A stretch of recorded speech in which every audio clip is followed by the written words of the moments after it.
whatever.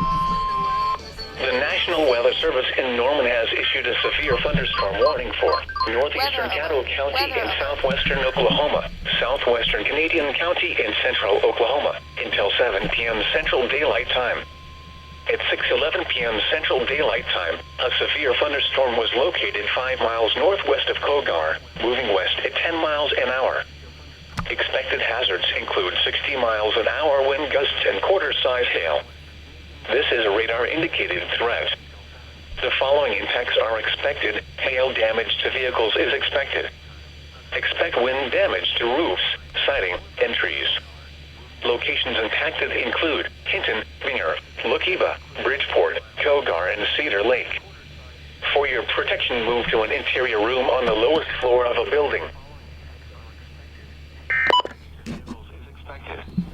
Expect wind damage to roofs, siding, and trees. Locations impacted include Hinton, Lookeba, Bridgeport, Cogar, and Cedar Lake. For your protection, move to an interior room on the lowest floor of a building.